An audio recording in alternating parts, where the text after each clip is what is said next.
بسم اللہ الرحمن الرحیم۔ السلام علیکم ورحمۃ اللہ وبرکاتہ۔ چونکہ رمضان المبارک کا مہینہ برکت و رحمتوں کا مہینہ ہے، جہاں پر اس میں بہت ساری عبادات ہیں، ان میں سے ایک عبادت سنت اعتکاف کی ہے۔ سنت اعتکاف رمضان المبارک کے مہینے میں آخری عشر میں رسول اللہ صلی اللہ علیہ وسلم نے اعتکاف فرمایا۔ آج ہم بات کریں گے اس اعتکاف کا حکم کیا ہے، اس کی فضیلت کیا ہے، اہمیت کیا ہے، اور اعتکاف کے مقاصد کیا ہیں۔ ان ساری چیزوں پر اعتکاف مینجمنٹ ورکشاپ کے حوالے سے ایک بہت ہی اہم 1-2 ویڈیوز آپ حضرات کے سامنے پیش کی جائیں گی۔ آج ہم بات کریں گے کہ اعتکاف کی اہمیت کیا ہے، اعتکاف کے فضائل کیا ہیں، اور اس کے بنیادی مسائل کیا ہیں۔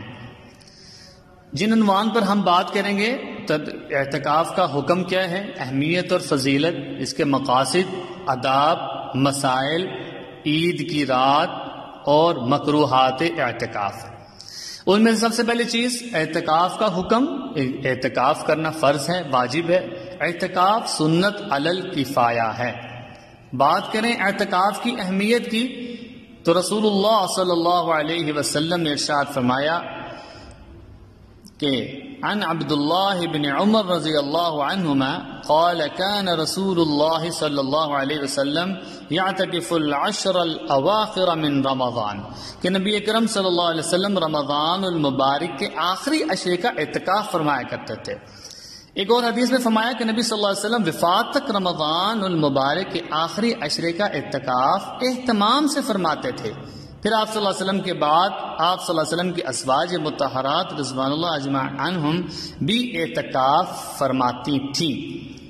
اس کی فضیلت کی اگر بات کریں تو اعتکاف کرنے والا تمام گناہوں سے محفوظ ہوتا ہے۔ ایک اور حدیث میں فرمایا کہ اس کو ان تمام نیکیوں کا ثواب ملتا رہتا ہے جن کو یہ اعتکاف کی پابندیوں کی وجہ سے نہیں کر پاتا۔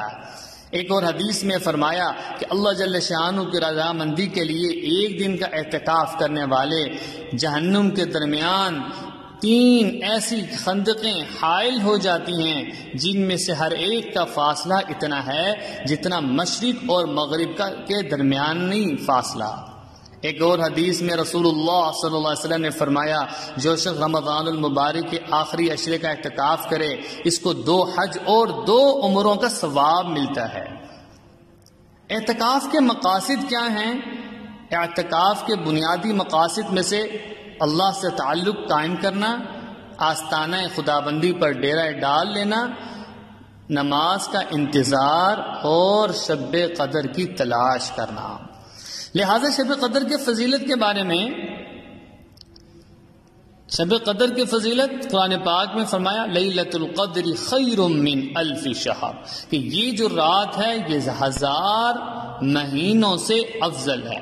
لہذا ایک مقصد اس کا شب القدر بھی ہے۔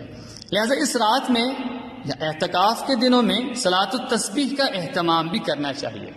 رسول اللہ صلی اللہ علیہ وسلم نے صلاۃ التسبیح کی فضیلت کے بارے میں حضرت عباس رضی اللہ عنہ کو صلاۃ التسبیح سکھاتے ہوئے فرمایا کہ جب آپ یہ نماز پڑھ لیں گے تو اللہ تعالیٰ آپ کے اگلے پچھلے نئے پرانے جان بوجھ کر کیے ہوں یا بھولے سے صادر ہو گئے ہوں، چھوٹے گناہ بڑے گناہ پوشیدہ ظاہر سب کو معاف فرما دیتے ہیں۔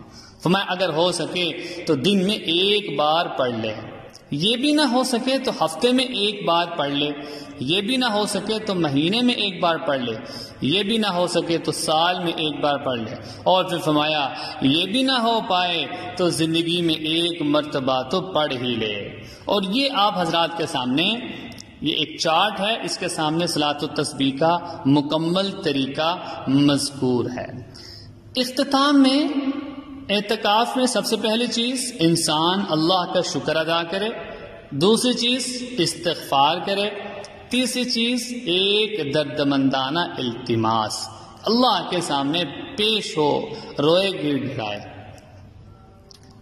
اعتکاف کے مسائل، اس پر انشاءاللہ ہم اگلی ویڈیو میں تفصیلی بات کریں گے کہ اعتکاف کے مسائل کیا ہیں۔ اللہ رب العزت ہمیں جو سنت اعتکاف ہے اس پر عمل کرنے کی توفیق نصیب فرمائے۔ السلام علیکم ورحمۃ اللہ وبرکاتہ۔